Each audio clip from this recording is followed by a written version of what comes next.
पाणीसाठा असूनही नियोजनाच्या अभावामुळे ग्रामीण भागाला पाणी टंचाईचा सामना करावा लागतोय।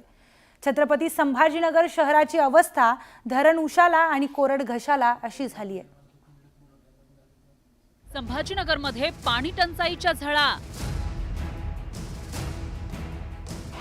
पाण्याच्या नियोजनाचा संभाजीनगरकरांना फटका। संभाजीनगर पाणी टंचाई मुक्त कधी होणार?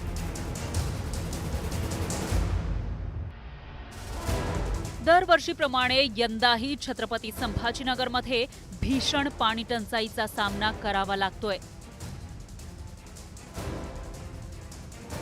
शहरात 13 ते 15 दिवसांनी पाणी येतं, तेही अपुरं।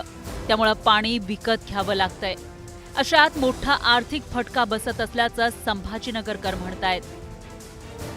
आणि चौथ्या मजल्यावर पाणी न्यावं लागतं। अक्षरशः पाणी नेऊन माझे कमरेत 3 गॅप झाले आणि खूप परिस्थिती बेकार आहे। माझे मिस्टर पण नाही आणू शकत। माझा मुलगा सकाळीच ड्युटीला निघून जातो।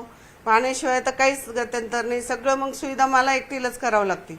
जार मागावं लागतो, त्याचं 1,500-2,000 रुपये जारचे जातात पिण्याच्या पाण्यासाठी। 23 वर्ष झाले मला पाण्याचा एवढा प्रॉब्लेम येतोय की दरवर्षी म्हणलं जाते की आता प्रॉब्लेम सॉल्व्ह होईल, पण आतापर्यंत म्हणजे 23 वर्षातही प्रॉब्लेम सॉल्व्ह झालेला नाही। आणि पाण्याचा प्रॉब्लेम पहिले आमच्याकडे 7 दिवसाला पाणी यायचं, आता 7 दिवस म्हणता 13 दिवस होतात, 15 दिवस होतात। जेव्हा कधी पाणी येणार असतं तेव्हा पाईपलाईन फुटलेली असती आणि पाण्याचं एवढं त्रास झालं की माझ्याकडे 2 माणसं सुद्धा राहू शकत नाही। माझे पाहुणे रावणे माझ्याकडे येऊ शकत नाही।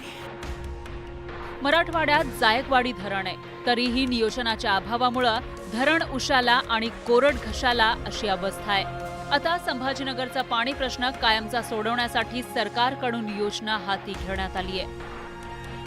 हे पण सरकारने अभिवचन दिलेलं या कामाला कोणताही निधी कमी पडणार नाही।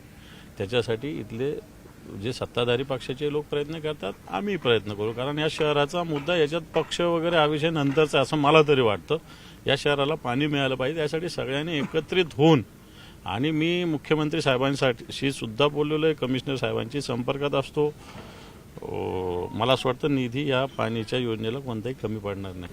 ऑक्टोबर पूर्वी तर होऊ शकणे कठीण आहे। जे काय होईल ऑक्टोबर नंतरच होईल। आणि पावसाच्या परिस्थिती, डॅमची परिस्थिती, मग काम करण्यासाठी लेबर उपलब्धता, या सर्व अनुषंगाने आम्ही त्यांना सांगतो की तुम्ही लवकरात लवकर करा। मी तारीख जाहीर करण्यासाठी इतर नाही।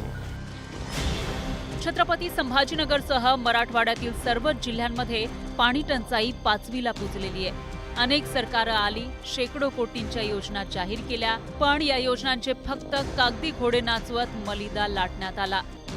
आता तरी त्या योजना प्रत्यक्षात आणून मराठवाडा कायमचा पाणी टंचाई मुक्त करावा, एवढीच अपेक्षा मराठवाड्यातील जनता व्यक्त करतेय। व्हिडिओ जर्नलिस्ट सुधीर जाधवसह सिद्धार्थ गोदाम, न्यूज 18 लोकमत, छत्रपती संभाजीनगर।